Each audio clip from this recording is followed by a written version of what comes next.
Alright, so only one video this week. I've been pretty busy, so I thought I'd get on and just do a review for the weekend. Obviously, pretty good racing in Flemington, Randwick, and we got Meydan on Saturday night, so yeah, plenty of good racing to talk about, and hopefully I can tip up a few winners, because last week was a bit disastrous, I think. There were a few that I had, like Damask Rose, Treasure of the Moment, Guest House, that maybe, could have won if they were, ridden a bit differently, that sort of thing. So it was a bit of a tricky weekend last weekend, I thought. So yeah, we'll start off today at Flemington. So the Blamey Stakes, a Group 2 over a mile. Honestly, it's not a very good race. It's just filled with a bunch of stayers coming back for the autumn, and they're just having their prep run here, essentially. But I think Enzuto and Holy Man's are the only sort of milers, like proper milers, running here. There's one smooth operator who's running over a mile. Like, I think this is the first time he's probably ever ran over a mile. You know how those European horses are campaigned. So obviously no bet race here. And then obviously Apulia was doing really well in WA at the end of last year. So Apulia, I can't even bloody pronounce the horse's name. Apulia. Yeah, I haven't made a video for about a week, so we're a bit rusty. But yeah, no betting race. Apulia will probably just win. Then we'll go to the main race at Flemington, the Group 1 Australian Guineas. Now this is actually quite an interesting race, you got Observer here, the Derby winner, won very well first up in the Autumn Stakes. I think he's going to win again here, to be honest. He's just a really good horse. He's just built for this. Mile's still probably like the shorter of his distances, but he's gonna build on last start, and he won very well at Caulfield. You got Planet Red as well, who's drawn in a bit of a tricky barrier in 9. He does look like a really good miler, although my issue with him is that he's coming to Flemington. His last 3 starts have been at Caulfield, and I feel like horses that are really tuned to Caulfield, they unravel a little bit at Flemington, so I'm going to look away from him. West of Swindon, Group 1 Stud Stakes winner. Group 2 Stud Stakes winner. However, he's just, once again, I don't think he's really a Flemington horse. Then you got 60s, who's, he's actually a good chance. He's just drawn barrier 10, which is going to be tricky.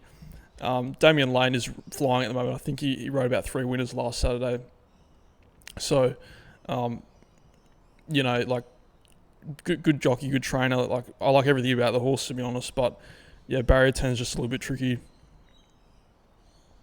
And then if you go down the page, Victoria's Spirit might be an interesting one at a big price.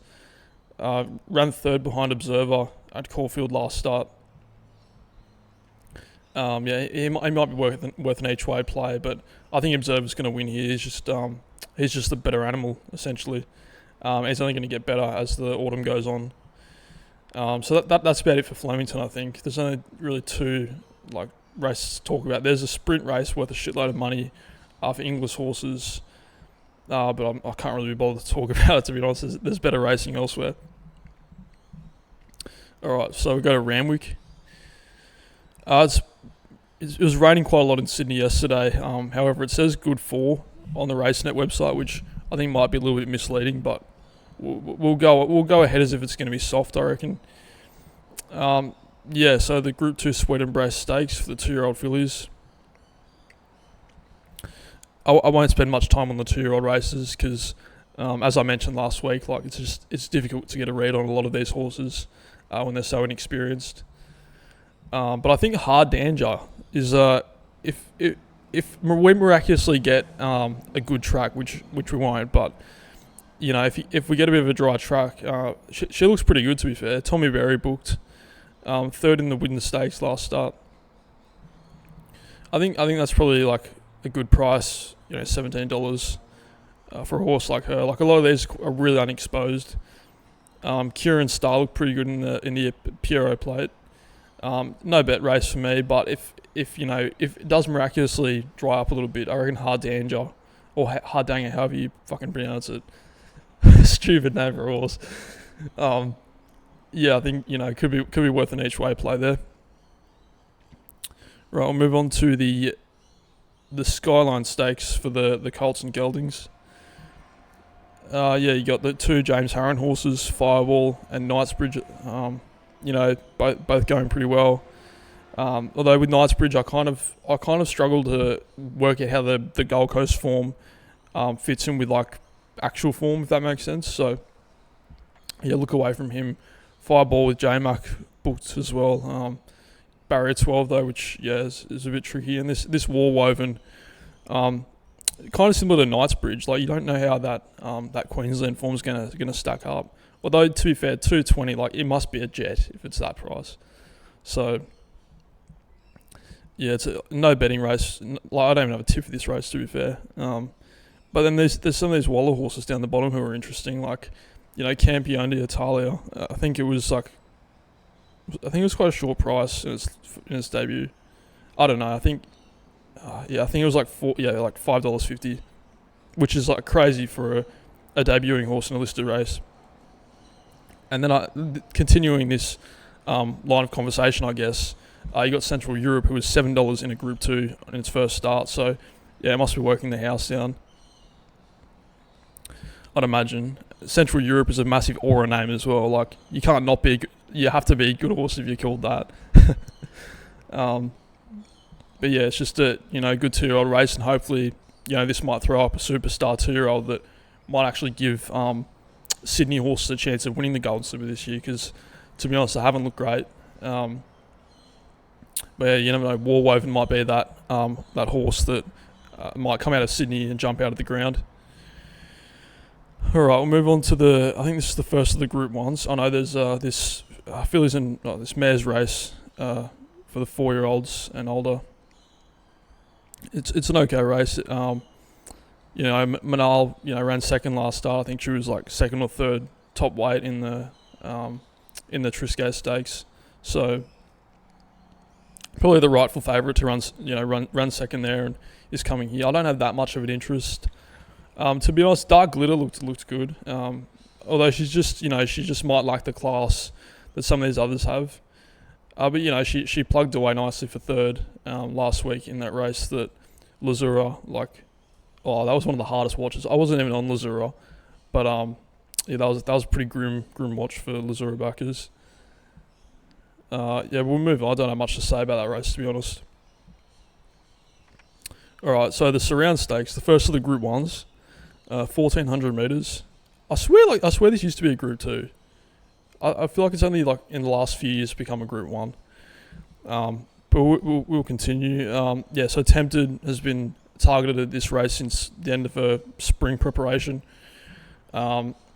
She's very good. She ran second to Kaying Rising, which is an enormous effort as a 3-year-old filly, mind you. So, she's rightful favourite here. I'm only going to be looking at each way horses here. I think, Apocalyptic, she's kind of hasn't really gone as good as people thought she would after she won the Flight Stakes. I think she's very good, but I think she really needs a mile. So, I'll look away from her here. Savvy Halley, Natural Willer, like he could just grit that horse to finish anywhere. Like Natural Willer is one of those jockeys who's just so strong in a finish that the horse will just, I don't know, they have no choice but to keep going. I feel like it's the same with Mark Zara as well. But yeah, Savvy Halley's interesting, although I don't know how she'll go over 1,400 metres. I think she's a really 1,200 metre horse. Maybe they should go for like a Arrowfield Sprint or something like that for the 3-year-olds. But Ole Dancer, I actually quite like it at $12. I think Zach Lloyd booked as a massive positive. I don't think she hasn't run in Sydney, but I'm not really worried. Randwick's a good track. How's she on the soft? I actually didn't check. She goes alright. And she's a Group 1 winner as well. She won the 1,000 Guineas. You could say that race wasn't particularly strong, but she did win. She beat Apocalyptic. So I think at like $12, she's a good each way horse, and that's really what I'm looking at. I'm not really backing anything to beat Tempted because she does look like a superstar. So I think Tempted will probably win, but Ole Dancer's a good each way play in the surround stakes. All right, so we'll move on to the next one, the Very Elegant Stakes, named after a champion over a mile. Yeah, I don't need to say much about this race either. It's annoying because the Group 1s I want to talk about in a bit of detail, but Autumn Glow's just going to win here, isn't she? I mean, you got some good horses returning like Cedelius, who hasn't been seen since his Turnbull Stakes win. He does look like a machine. However, a mile might be a bit sharp for him. He's a 2,400 metre arc horse. That's what he was built for at the end of the day. So a mile might be a bit too short. Che Wolf, he's just, he had like some issue like after the last race. I think it was some like bleeding thing, but it wasn't an actual bleed. It was like some, I don't really know. I didn't really go into it too much, but he's back here. $14. Is he ever going to beat Autumn Glow? Probably not. Most horses won't. So yeah, it's just there'll be some interesting runs in behind in this race, I'd say. Like Trinity College has fascinated me for the longest time. He didn't run in the spring, but when he was in Europe, just look at his form. It's just always in the placings thereabouts. And he got pipped by about a neck in the Juddmonte Grand Prix de Paris, which is a tricky staying Group 1 for 3-year-olds. And then he, prior to that, he won I think it was the Hampton Court Stakes at Ascot. So this is an elite middle distance horse. I think to be honest, he should be, based on his European form, he should be as good as Cedelius, if not better. So this will be like a nice sort of warm up run around the track, I guess. But send this horse to a Tancred Stakes, I reckon he would just win, like up at that distance. And then you can look at races like the Queen Elizabeth, the Randwick Stakes. I think the Randwick and the Tancred, it's like really close to each other, so probably can't do both. But you could easily go for like a Queensland campaign with this horse, like Doomben Cup, those sorts of races. He's a really interesting horse. So I really hope he does well out here because he's got insane European credentials. We don't see many horses as good as him running in Australia. So yeah, very interesting runner. I think that's about it for Sydney. Yeah, I don't really have much of an interest in this Group 3. It's a handicap, so dismiss those entirely. But yeah, like normally Meydan goes on the Friday night, and then you go into the Australian racing on Saturday, but this week you got the Australian racing and then Super Saturday at Meydan. So yeah, I'll talk about it for a bit because there's some really good races here, and some interesting different components like Ryan Moore's riding on this card. So you can look for the horse that he's riding if you like. So start off in the first race, the Jumeirah 1,000 Guineas, a listed race for the fillies. It's a really average race, to be honest. However, I think it's between the two and the top two here, Fairy Oak and Taifu. Although personally, I just can't back a Swedish horse, like regardless of the jurisdiction that it's racing in. So I'm just going to go with Fairy Oak. I think ran second to the Swedish horse last start. Mikhail Barcelona booked, who's an elite jockey, won the Japan Cup on Calandigan. So just keep it simple here. I think she should get a mile. True Test, comes from some okay 2-year-old form, but I just think Fairy Oak might be the better horse. She's trained in Dubai, so yeah, I think we'll just go with her. All right, we'll move on to the next one. Far out, good internet. All right, so yeah, the 1,200 meter sprint, Group 3. This is a good race. You got Rayevka, who's coming off a 6th in the British Champion Sprint, which is elite form. You got Sim Lavono, who kind of hasn't really fired. Cover Up, who's goes really well, but I think he's more of a 5 furlong horse, and you see from time to time when you stretch these horses to 6 furlongs, they just don't really fire. So probably look away from him, despite Ryan Moore being booked. You got Mitt Bahi returning. He's had a prep run at Lingfield, but he's been out of the game for a little while. You got Great Wish, who's another Swedish runner, I believe, or Danish. I know this horse from that part of the world.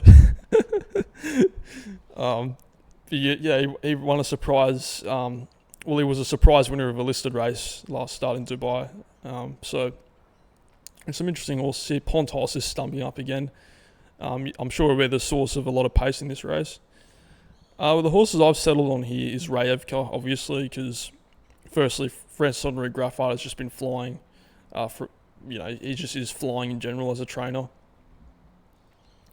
I did have a little query with the ground, but she ran third in the Commonwealth Cup, which was on a really hard track, so I don't really have too much of a worry now. I think she's just the best horse here by a mile. Although she's first up, so there might be some horses who are a bit fitter.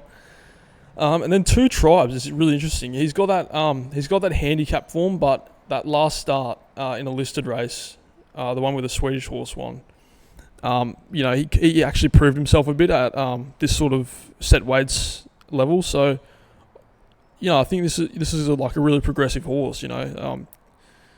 When they can run in these handicaps and then eventuate into this sort of listed level, it kind of suggests that they're on the improve. And O'Sheen Murphy's booked as well, so I think this is a good race for him to step up into. It might be a bridge too far, but I'm willing to risk him, an improving 6 furlong horse, over a really good 5 furlong horse who might fall apart over 6. This is the case with Cover Up and Montiel, both good 5 furlong horses, but might not stay. So I'm looking for 1200 metre 6 furlong horses. So Rayevka and Two Tribes are the ones for me in that race. Probably spent a bit too long on that, but we'll keep going. Right, this is the Dirt Sprint Group 3. I'm not going to bother pronouncing it. Tuz, what a legend. Absolutely legendary horse. Although he's 9 and hasn't ran in almost a year. So having him odds on is just madness to me. I get it. He is a champion, but he's 9 years old, for God's sake.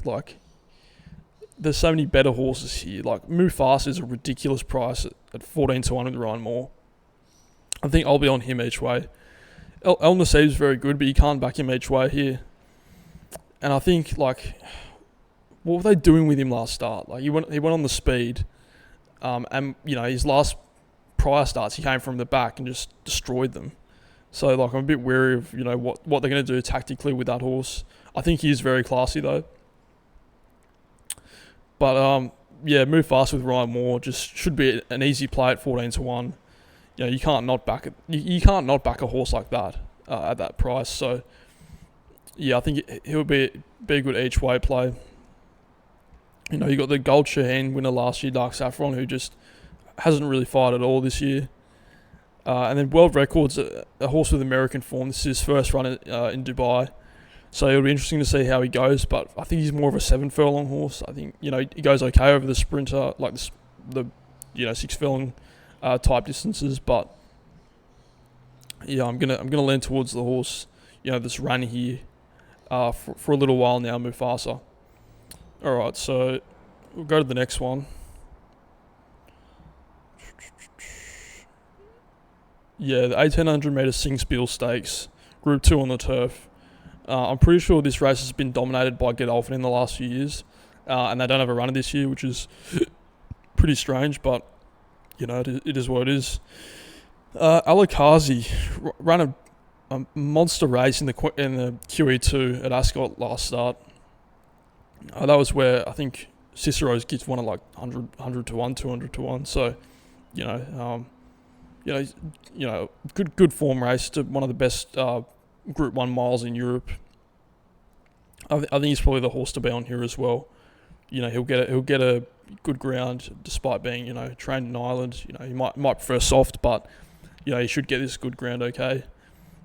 Could Wild with Ryan Moore's interesting, but I don't know. He's a bit hit and miss. And I don't truly believe he's a good ground horse either. He kind of needs a bit of soft.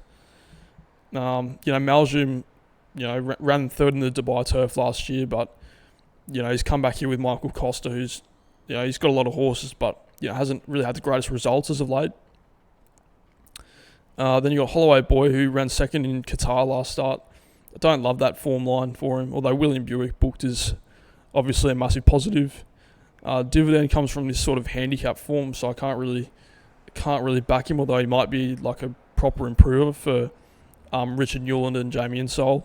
I know they're like a dual purpose training partnership. They have quite a few jumps horses. But yeah, I think Alakazi is going to be the horse to back here. You know, you can't really ignore a third in a QE2. And now he's running here, you know, over a bit further. I think he's just going to be way classier than these horses.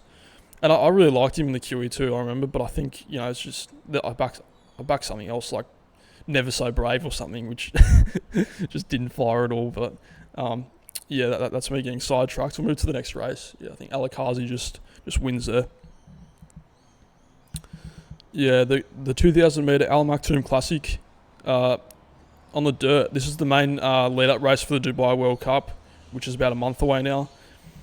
It's a good race. I mean, I'll go through some of these. So Heart of Honour, I'm just never backing that horse ever again. He's just a complete pig. He's obviously very, like, Safi and Jamie Osborne have said this in past interviews, that he's very talented, but he's just a pig. Like, you can see how frustrated Safi Osborne is riding that horse. Like, she's like fully like trying to fucking get the horse to move. He just doesn't go. He's just a pig of a horse. So yeah, I'm never backing Heart of Honour ever again in my life. And then we've got Mendelssohn Bay, who won quite well last start. But, you know, this is different. You know, it's up to 2,000 metres. Strawn barrier 9, so he's going to have to use up some energy to get across. I just think that's going to be too hard, you know, like... And I think he has to sit on the pace too, so... I think it might be too much of a challenge for a horse like him, although, you know, he's improved a lot this season. So, yeah, now this is really fascinating. Meydan. So remember this horse for running in the Caulfield Cup and the Melbourne Cup. So, you know, he's a very classy stayer. He didn't run great in the Melbourne Cup. Then he won a conditions race over 2,800 metres 2 starts back. And then he ran in the Group 3 Al Kale Trophy, where he ran third. You know, maybe with a little bit better ride, he could have won. But now they're going from 2,800 metres to 2,000 metres on the dirt. And basically, there's one of two things that's going to happen in this race for this horse. One, he doesn't like the kickback and just, you know, doesn't really take part and comes last. Or two, this is the best stayer in the field. There might be a pace meltdown up front.